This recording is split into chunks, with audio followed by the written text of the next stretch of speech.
Gang, skull, gang, skull, gang, skull, gang, skull, gang, skull, gang. Skull on the way to the bowl, man. My team about to go get a ring. We don't care what the team doing, man. They ain't messing with the perp gang. It's our year, time to get this ring. Bring it home back to the skull gang. Skull gang, skull gang, skull gang, skull gang, skull gang, skull gang, skull gang. Skull on the way to the bowl, man. My team about to go get a ring. We don't care. Skull to the bowl. Whole lot of skull gang on this one. Yeah. Hey, hey, hey, hey. Skull gang, skull gang, skull gang, skull gang, skull gang, skull gang, skull gang. Skull on the way to the bowl, man. My team about to go get a ring. We don't care what the team doing, man. They ain't messing with the perp gang. It's our year, time to get this ring. Bring it home back to the skull gang. Skull gang, skull gang, skull gang, skull gang, skull gang, skull gang, skull gang. Skull on the way to the bowl, man. My team about to go get a ring. We don't care. Skull to the bowl. Whole lot of skull gang on this one. Yeah. Hey, hey, hey, hey. Skull gang, skull gang, skull gang, skull gang, skull gang, skull gang, skull gang. Skull on the way to the bowl, man. My team about to go get a ring. We don't care what the team doing, man. They ain't messing with the perp gang. It's our year, time to get this ring. Bring it home back to the skull gang. Skull gang, skull gang, skull gang, skull gang, skull gang, skull gang, skull gang. Skull on the way to the bowl, man. My team about to go get a ring. We don't care.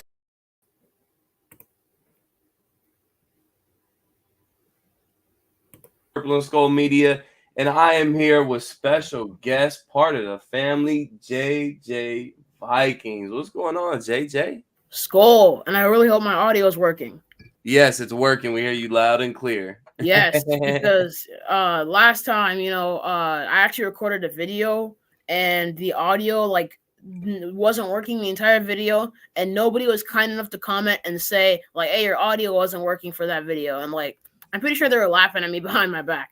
Nah, it's part of the game. It's part of the game, man. It happens to the best of us. I still have issues with my stuff sometimes. In my last live, I had issues with audio and visual stuff. So it's all part of the game, JJ. We struggle, but we get it right and we push our content, man. That's what we do. So thank you, everybody, for tapping in. Looks like Too Evil to Hopes already tapped in. My guy, Yogi, Uncle Yogi's tapped in. He's actually at the game, so that's why he's not with us for the pregame. He said he just got to the stadium. Shout out Yogi. And as you can tell, me and JJ, we decided to go the business route this morning. It's strictly business this week, and we're going to handle it against the Los Angeles Chargers at home. So that's why we came, suit and tie, ready to take care of business. So, we had to look fresh for you guys. But what's your feeling going into this game, JJ? We're both 0-2. This is a huge game. Whoever loses this game, ultimately, their season looks like it could be over. So what are your thoughts going into this game against the Chargers? Yeah, well, first of all, I just wanted to make a little comment about Justin Herbert. Like Uncle Rap said, many people seem to have him in their top 5, top 3 lists. And for me, that's just a teeny bit too high, because Herbert and the Chargers are guys that are they're like us, you can call them the Vikings with better weather, something like that. Or but I also think of the Bills as the Vikings too on the AFC.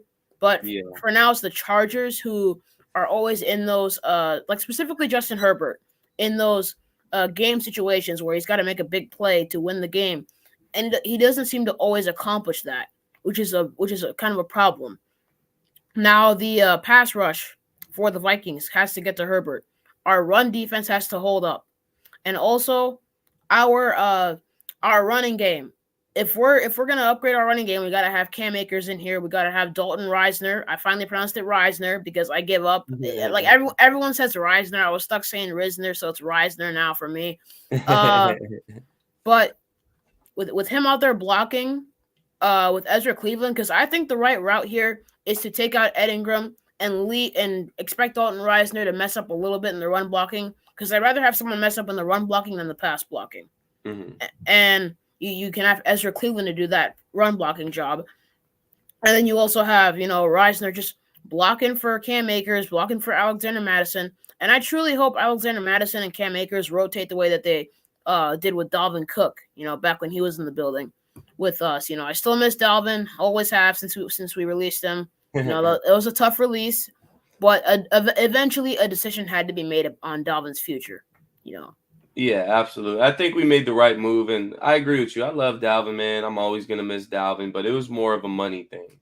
Now, when it comes to the Cam Akers situation, Kevin O'Connell already stated Alexander Mattison is our lead back. That's our running back one. But having a guy like Cam Akers to kind of spell Alexander Mattison and vice versa, I think it's going to be a week in and week out type of thing of who gets used more in the offense and what kind of defense we're going up against. But I think it's actually going to help Alexander Mattison. He's not necessarily the guy that you're going to just give 8 touches to and expect to, be extremely productive. He's a guy that's going to come in, he's going to bang between the tackles, he's going to loosen that defense up, and hopefully we can bring Cam Akers in at that point and he can get outside.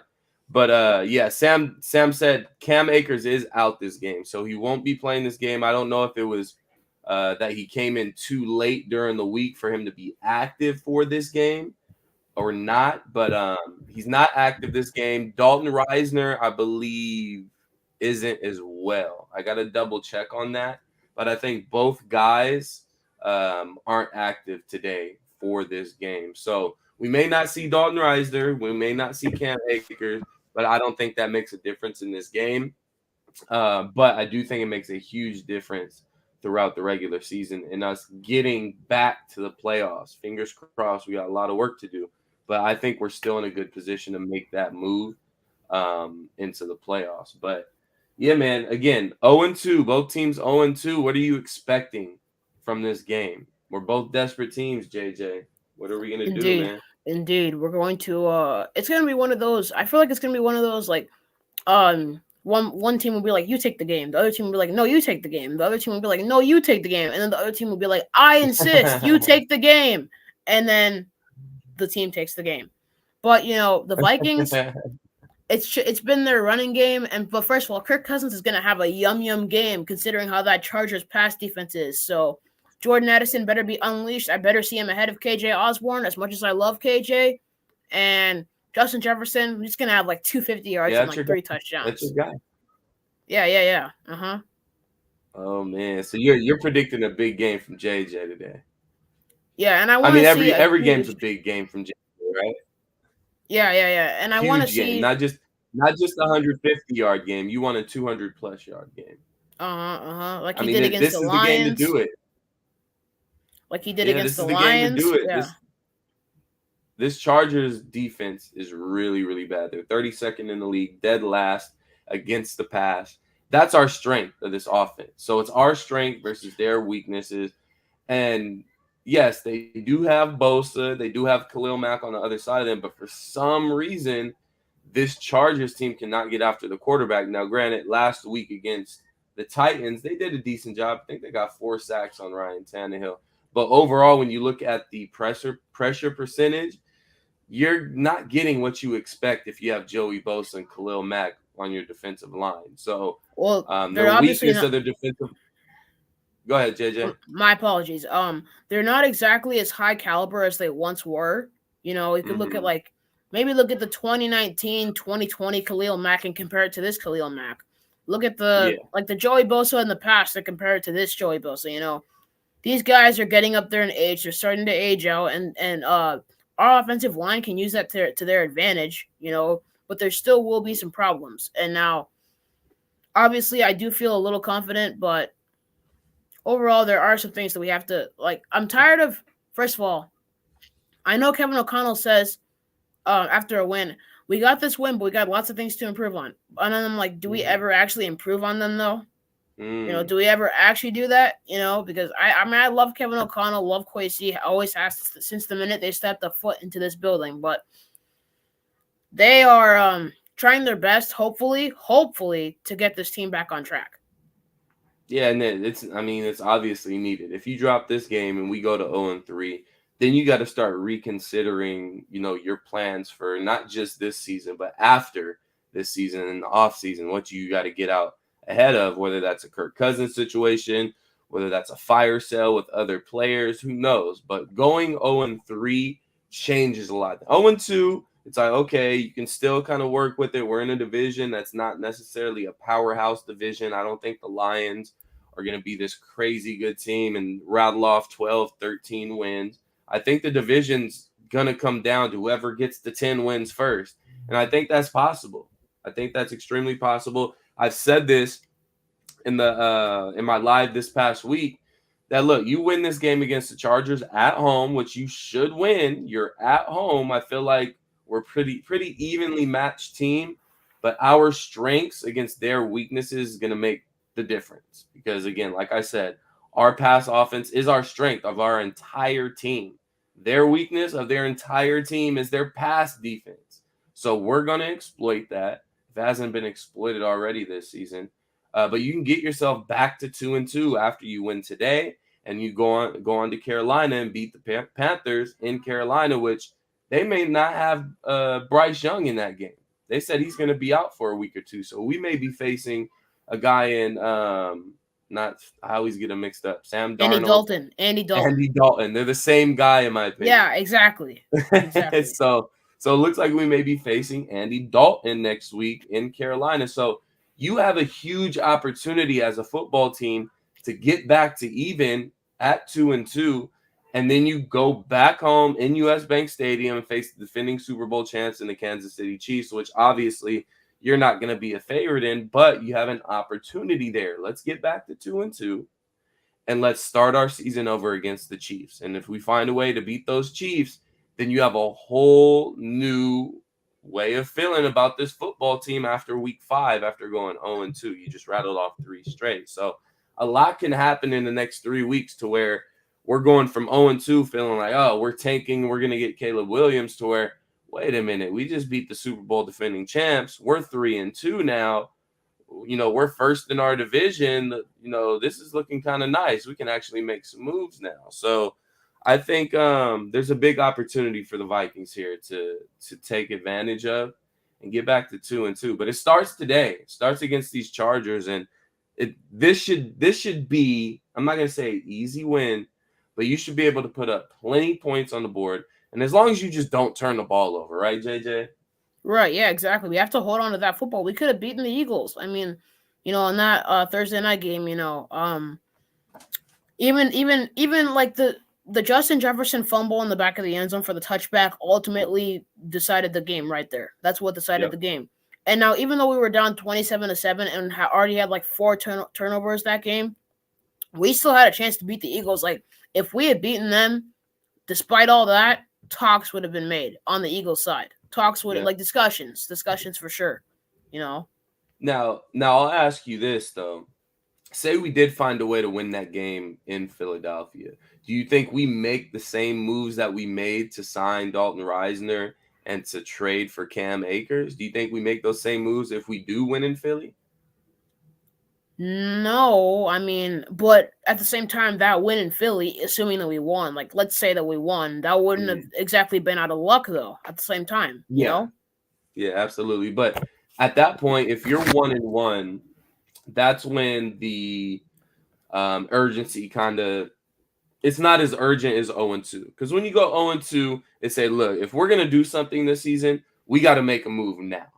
Now, if you're 1-1, it's more of like, okay, well, we're 1-1, we're even now. Let's take this Chargers game next week and let's get this win, and we're back to 2-1. And I don't think you're that urgent to necessarily address the weaknesses of the team like we did after that loss to Philadelphia. So, if I'm being honest, like, I'm kind of agreeing with you here.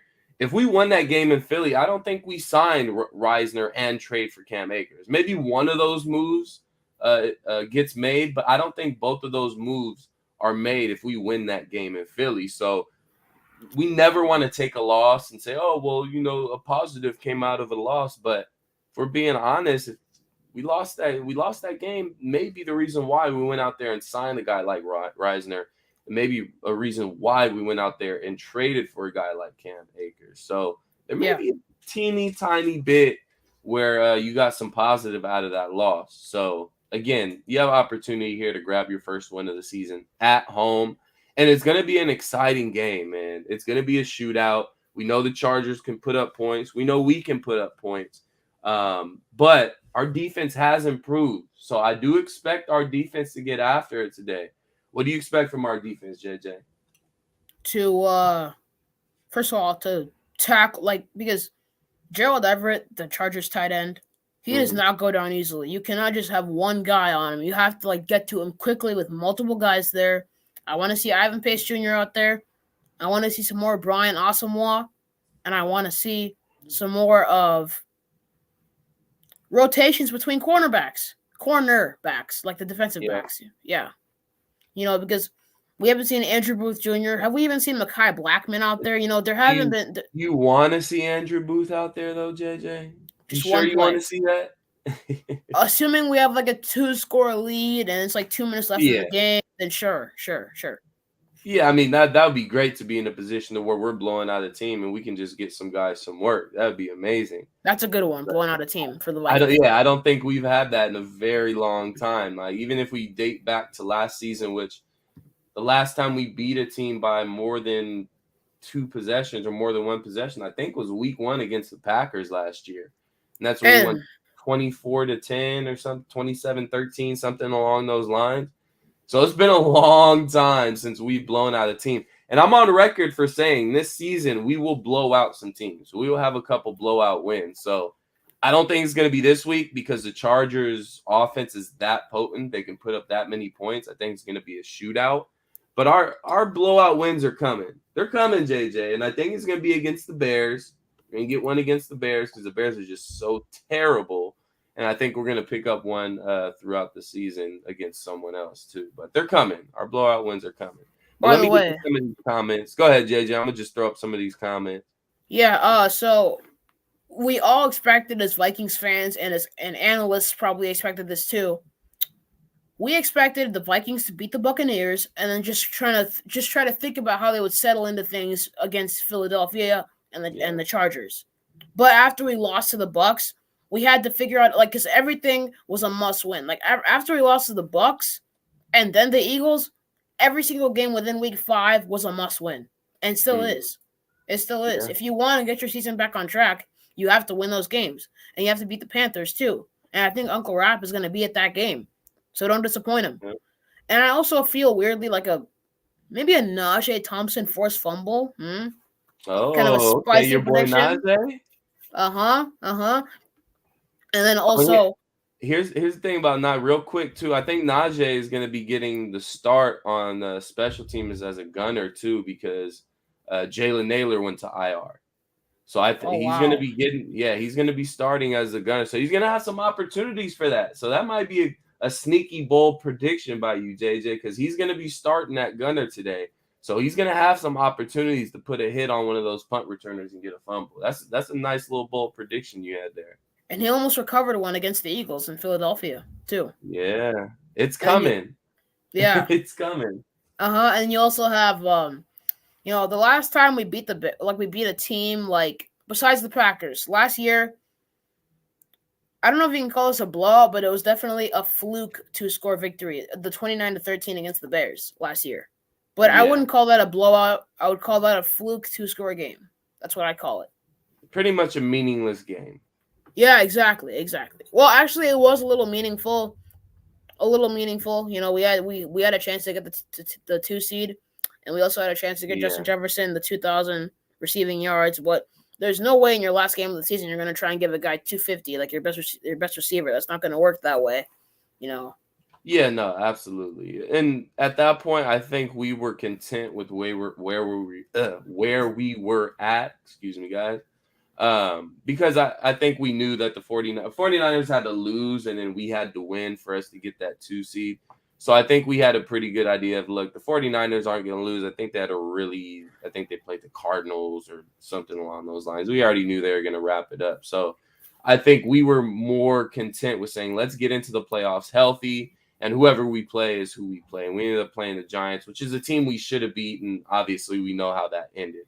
But yeah, no, I got to see a blowout win. Again, I don't think it's today. I think it's just too close of a game. These are the 2 teams that play the closest games over the past 3 to 4 seasons. I think the Chargers have 34 games that are one possession games, and the Vikings have 35, being 1 and 2 respectively. So this has the makings of being a really close game and has the makings of being a really high scoring game. So if you are, Uncle Yogi out there, everybody else attending this game today, this should be a really fun game to be at. And I'm a little jealous that I'm not there, but this should be if it was really in good Los game. Angeles, you would have gone, right? Oh yeah, absolutely. That's a gift. And also, Chad Penner asked if is Davenport playing today? No, because he's not playing. He's not playing.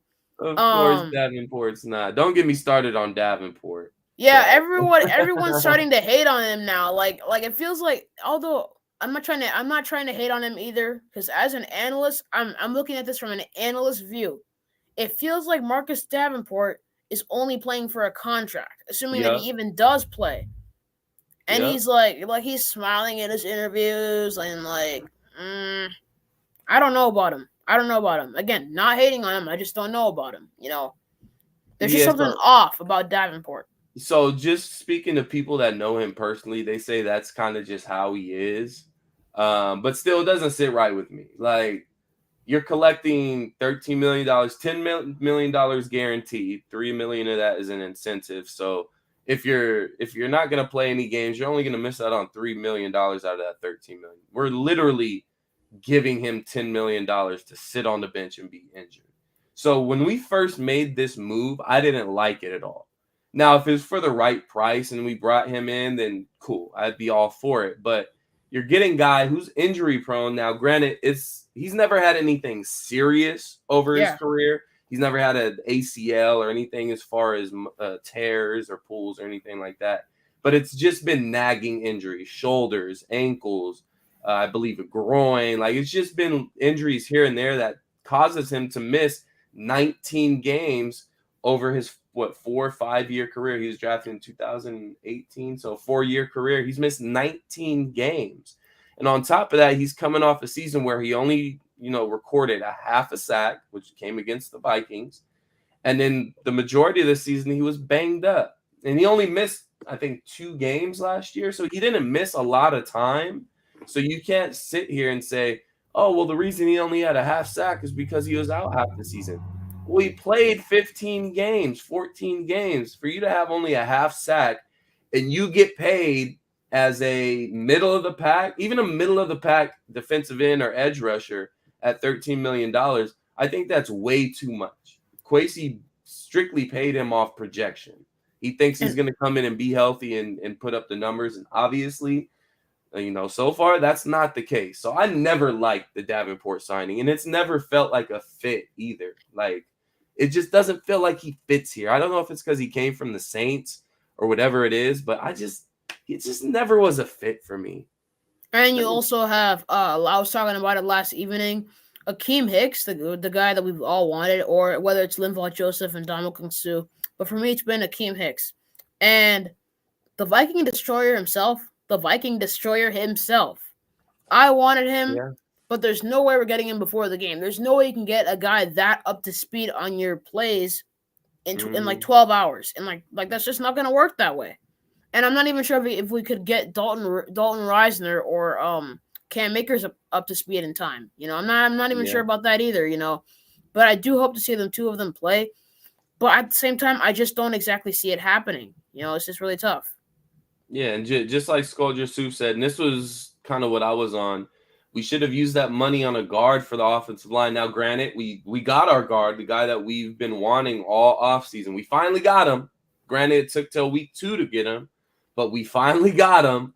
But I would have much rather us use that $10, $13 million on our interior defensive line. The interior defensive line that cannot stop the run to save their lives. I would much rather just let DJ Wonnum and Patrick Jones get their reps, see what they are. Give them an opportunity. Say, look, you're a starter now. Let's see what you got, kid. And where's Luigi Villain been too? Yeah, we haven't seen Luigi Villain at all either. So I think he's more of a depth guy. But I want to see a little bit of him. I want to see what he's got in these regular season games. So I get you wanted to replace Zadarius Smith's production. I get that. I understand that. You got to have pass rushers in this league. But when you go out there and you get a guy like Marcus Davenport and give him that much money, you expect him to play.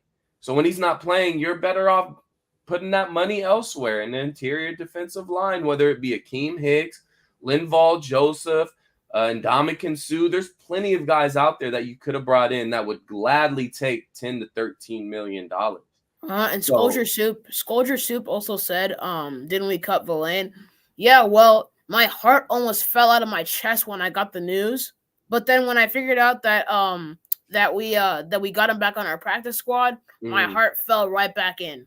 Whew. Yeah, he's on the practice squad. He's not on the 53-man active roster, which, speaking of the 53-man active roster, this is something I got to say because I've been supporting this guy for a long, long time since he's been on the Minnesota Vikings, and I've been begging this man for him to make the 53-man roster, and he finally got elevated to the final 53. That's wide receiver Tristan Jackson, man. A guy that's deserved it. He deserves it. Not only this offseason and in training camp, but last offseason and last training camp. The dude just makes plays. Yeah, if he gets an opportunity on the field, I guarantee you he will make the most of it. So shout out Tristan Jackson, man. You deserve it. I'm glad you made that 53-man roster. And hopefully you get some run. I want to see you get some reps and get an opportunity to get some catches, get in that end zone, man. So shout out Tristan Jackson. You deserve it, my guy. But after I saw what happened with Duke Shelley, like him getting elevated from the practice squad because of CamBynum, Andrew Booth Jr., like a few defensive back injuries, a couple of our guys, I believe, and then Duke Shelley going out there since week 10, making that pass breakup, that clutch pass breakup on Dawson Knox in the overtime game against the Bills, and went on to make pass breakups against the Jets, against the Lions, Cowboys, Colts. Seemed like every week. Yeah, it seemed like every week. I'm not sure about the Cowboys, but he definitely made one against the Bills. Jets. Nobody made plays against the Cowboys last year. Yeah, exactly. Colts also made one against the Giants in the playoff game, and also made a pass breakup got an interception against the Bears, his former team. It's kind of like a take that for releasing me kind of thing. Exactly. And then you also have because after that, Duke Shelley. I'm still upset that we didn't re-sign him because we could have had him and Byron Murphy. And I don't care if people say that, he's too short, he shouldn't be playing on the outside, he should be playing in the slot. No, he's that guy. He'll play on the outside. He's a dog. If we had him. He's a dog. He doesn't care about height. He even made a pass breakup against the Patriots too, on the Thanksgiving game. And also, ever since Duke Shelley got called up from the practice squad, I just got this feeling like anyone who's the least bit good will get called up too, because I saw what happened with Duke Shelley, and Duke Shelley just got my hopes up. He got my hopes up that, anyone can get called up from the practice squad. Anyone can eventually, but I got to slow down and understand that it doesn't exactly work that way, But still, you don't get that lucky every time. Duke Shelley, yes, exactly. And Duke Shelley had his opportunities, and he made the best of them. And I hope that, he does good on wherever he is now. I believe it's the Raiders. Yeah, the Raiders. He plays for the Raiders now. Yeah. So just hoping that great things happen to Shelley, and hope he can come back to us. I'm not sure how that will happen, but it is. We actually got the injury report. We got our inactives for the game. They just released right now. Obviously, like we said earlier, Cam Akers is inactive. Marcus Davenport is inactive. We got a couple surprise names here that are inactive actually too. Jaron Hall, which is the emergency third quarterback, so he's not on the game day roster per se, but he is the emergency quarterback. Nick Muse is inactive. Kyrus Tonga inactive, which is wow. Yeah, that's kind of out of nowhere. I don't know what that is, but that's a guy that we need in run support. Exactly. Another one who was questionable throughout the week, Garrett Bradbury, out for another week. So Schlappman, which I'm fine with that. If there's any team where you want our interior offensive line to get healthy, it would be against the Chargers. The Chargers aren't very good on their interior defensive line. The strength of their defensive line is on the edges. And lucky for us, Christian Darrisaw will be playing, and Brian O'Neill is on the other side. So it's their strength versus our strength, and I'm going to take our tackles because I think Brian O'Neill and Christian Darrisaw are some of the best tackles in the league, top 10 in my opinion. And Eric Kendricks is out for the game, so no reunion. Yeah. No reunion. And I've always loved Eric Kendricks. I mean, I think it's cool that he's from Southern California. I think that's awesome for him. So, but it's kind of unfortunate that we had to get rid of him too. He's been on our team for so long and just not right for him being on the other side. And you also have Austin Eckler, who's also out. So we got a few advantages. And, Mike Williams, the receiver, was built like a tight end. I am a little scared about, us covering him. Because the Chargers have some big, fast guys. Whether or not they're receivers or tight ends, because they have some receivers that look like tight ends, like Mike Williams, like I said. And, they also have big and fast tight ends, like Donald Parham. He looks like he's 9 feet tall. Yeah. He's so tall. Big, strong, tall, fast. I have the Chargers inactives list right here. And obviously, as we already knew, Austin Eckler will be out. Guard Brandon James will be out. Interior defensive lineman Christopher Hinton is out, which is a big run stopper for them. Eric Kendricks, obviously. And a healthy scratch for the Chargers, J.C. Jackson, cornerback J.C. Jackson. The Chargers need any and every possible player for them to help in this secondary. For them to have a healthy scratch for J.C. Jackson, a guy that they just recently gave a lot of money to, that's a head scratcher right there. So I don't know what the Chargers got going on, but one of their top corners as far as salary-wise is a healthy scratch today, is inactive for the Chargers. So there's a couple surprises on both sides.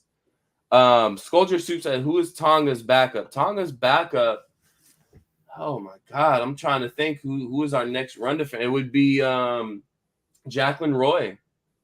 It would be Jacqueline Roy, who I think is active today. So this may be a Jacqueline Roy game. This is something we spoke about a couple of weeks ago, JJ. I think it was us.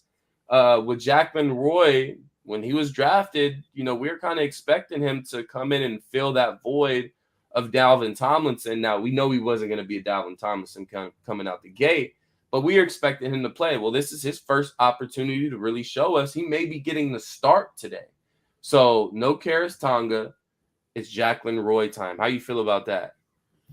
I'm a little nervous because he's been inactive for way too long. Yeah.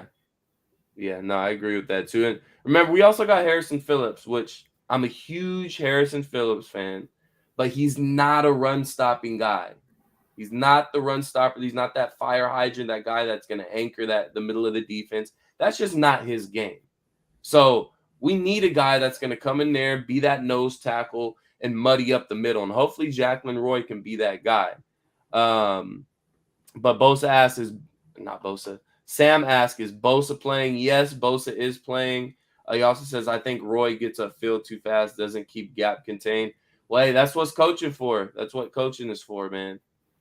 Jaqueline Roy. Yeah. Jaqueline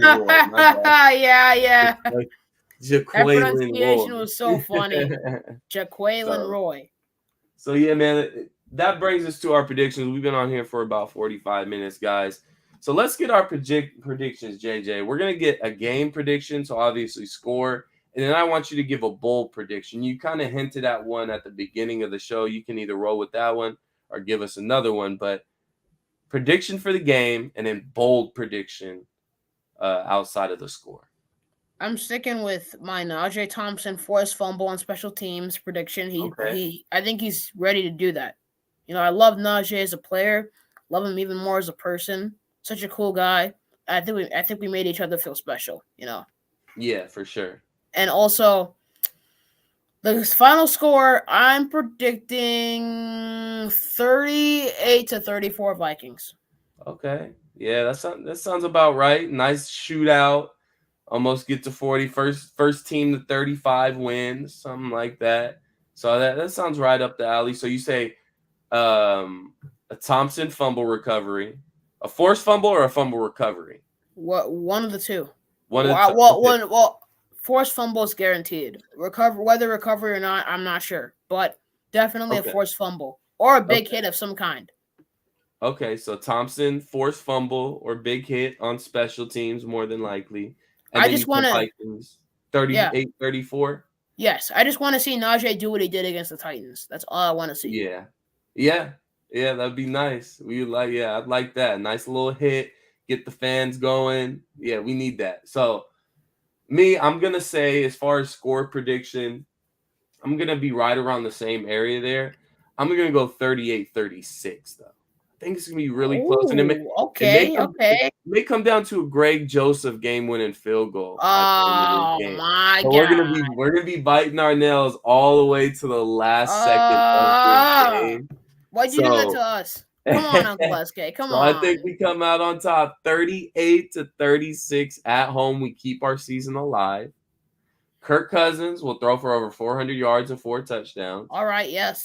So I don't know if that's a bold prediction because this Chargers defense or pass defense is so bad. I don't think that's a huge bold prediction. So I'll say Kirk Cousins 400 yards, 4 touchdowns. I'm going to say JJ gets his first touchdown of the season. So we will be getting a gritty today. And then I think my bold prediction that I said during the week was that JJ will have the opening drive touchdown in this game. So he needs more touchdowns for sure. Whether we get the first possession of the game or the second possession of the game, our first possession as a team, Justin Jefferson will get the touchdown, starting a snowball effect throughout the entire game. And it's just going to be back and forth, guys. It's going to be a nail biter. Both teams' seasons are ultimately on the line. If you drop to 0-3, season's pretty much over, especially for the Chargers being in that division with the Chiefs. So it may be more desperate for them than it is for the Minnesota Vikings. So I got the Vikings coming out on top 38-36. Kirk, 404 touchdowns. JJ, first touchdown of the game. And we get a gritty. We get a new gritty, too. I think we get the Jet today. Yep. I think we get the Jet. So I think it'd be better if we played the Jets, but still, that'd be fine. Yeah, no Jets this season. But our guy Rap says he's digging the tie swag, legendary. Yeah, man, we had to do it. We had to do it, man. When me and JJ are on live, we rock the suit and tie. We go conservative. And like I said at the beginning of this show, it's business. It's not personal. It's business today. We're going to come in. We're going to handle business against these Chargers. We're going to get our first win of the season. And we're going to start feeling good about this Vikings team again, man. So anything you want to say to the people before we get out of here, JJ? Don't screw this up. That's all. Don't do it. I'm a backpack on that. And I'm going to say, don't turn the ball over and you win this game. Simple as that. Don't turn the ball over. So my fingers are crossed. Again, it's going to be an exciting game either way. So we're going to be glued to our TV screens. But be sure to tap in with us later on. Yogi will be doing a post-game show. No, Yogi will be doing a post-game show, but it'll be later on tonight because he's at the game. I'm going to see if I can tap in for that as well, but I got a bunch of stuff going on. But as always, this is Purple and Scold Media. This is the pregame show, and this is when we get our first win of the season. It's your boy SK, my guy JJ Vikings. Make sure you hit that subscribe button, not only on Purple and Skull Media, but also on JJ Vikings. We appreciate your guys' support. So Purple and Skull Media, baby. Skull Vikings. Skull to the bowl. Whole lot of Skull gang on this one. Yeah. Hey. Skull gang, skull gang, skull gang, skull gang, skull gang, skull gang, skull gang. Skull on the way to the bowl, man. My team about to go get a ring. We don't care what your team doing, man. They ain't messing with the perp game.